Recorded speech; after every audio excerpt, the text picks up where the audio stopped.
Chapter 19, The Heir to Grimbeard the Ghastly. So, chattered Hiccup, while we're here waiting for the poison to take effect, why don't you tell me how it works? Well, crowed the Strangulator, you will lose control of your tentacles as they start to stiffen. I can feel a sort of tingling in my feet, like pins and needles, admitted Hiccup. The Strangulator's own tentacles were leaping about wildly, as stiff as boards. The poison turns some victims green before they die, hissed Strangulator gleefully. Is it just me, said Hiccup, or is there a sort of greenish tinge to my left arm?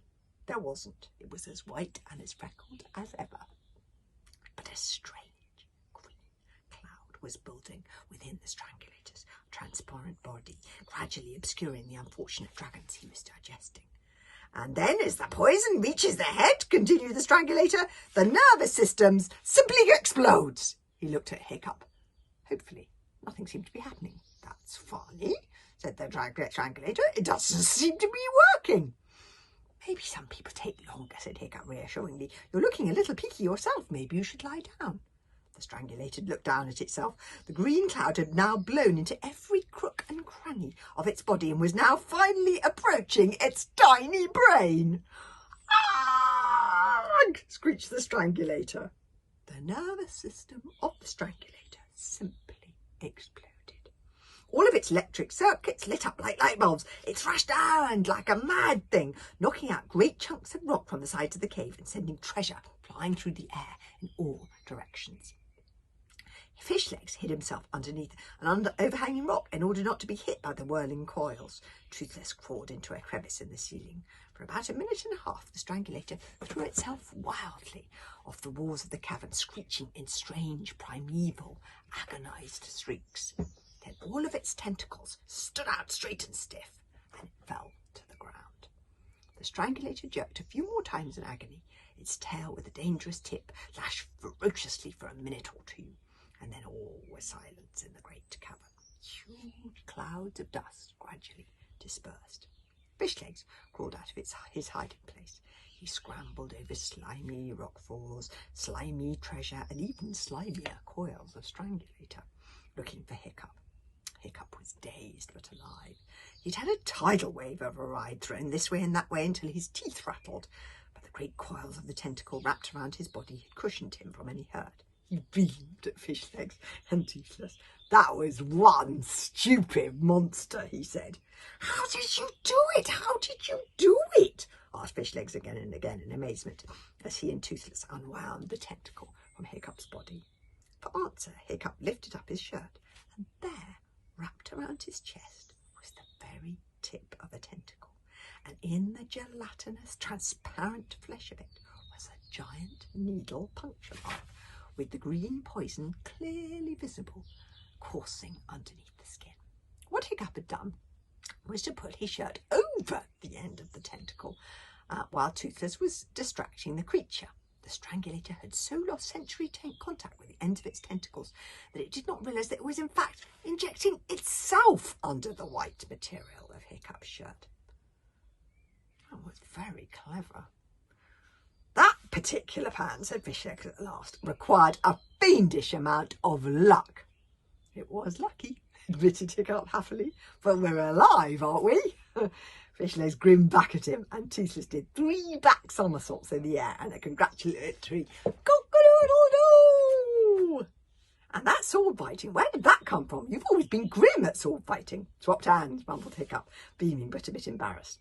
A left-handed genius who single-handedly defeated Calvin the Treacherous and a monstrous Strangulator, gloated Fishlegs. This is going to look so good when we tell everybody back home. I just can't wait to see the look on Spotlight's face when he sets eyes on this treasure. Makes that poxy little box that he dug up on the Isle of the Scullions look pretty measly.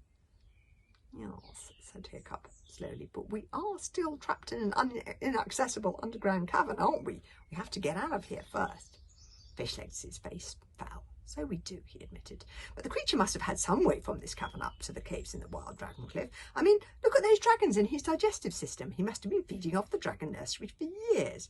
All we have to do is go through these Caliban caves and No, no, no, no, no, said Toothless firmly. Toothless knows. Toothless grow up here. Other creatures in there much bigger and badder than that one.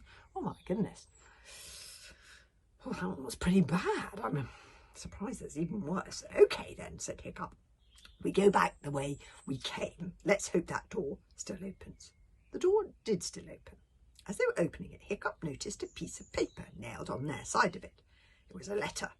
It was written in the same scrawly handwriting as the Grimbeard riddle, and it was addressed to the true heir of Grimbeard the Ghastly. Hiccup took the letter off the nail and read it.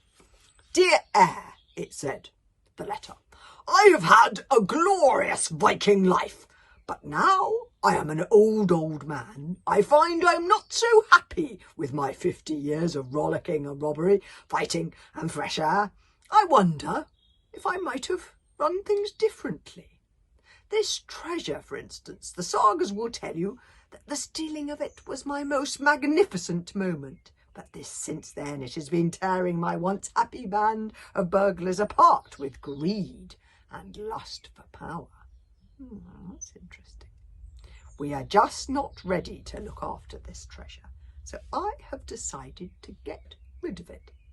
I know that there will be men who will hear of the legend of the treasure and come looking for it, and for them I have buried a small chest on the Isle of the Scullions as a decoy so that they will think that the hunt ends there. I have hidden the real treasure deep, deep in this underground cavern.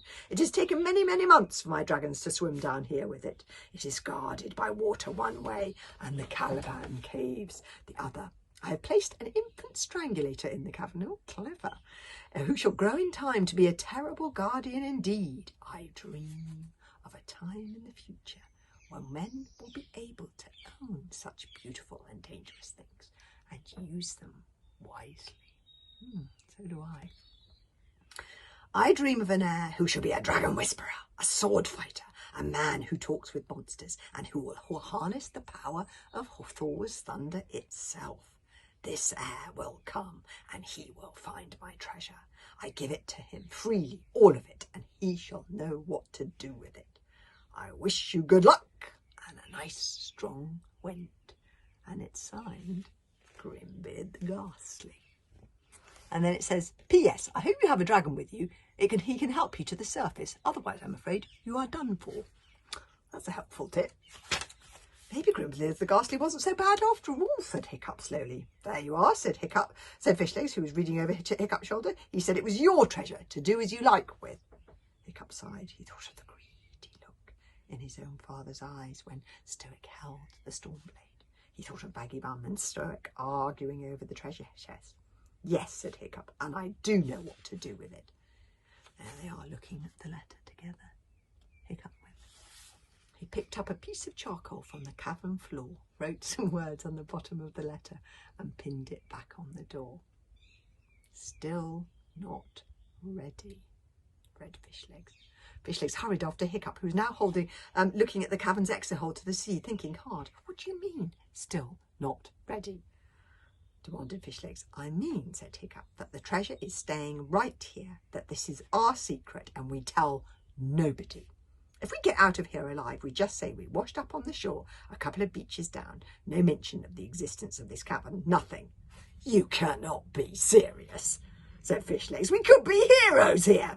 And besides, if we don't tell everybody what happened, they'll all go on thinking that Snotlout is the true heir to the hairy hooligans. Hiccup looked miserable.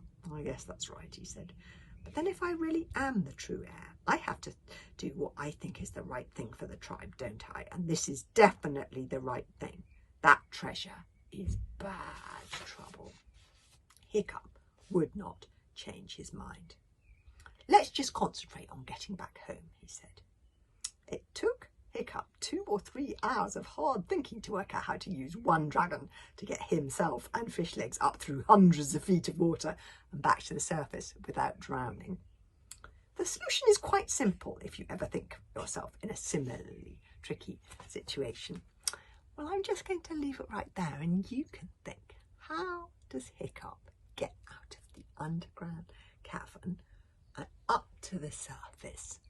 And why will a dragon come in useful?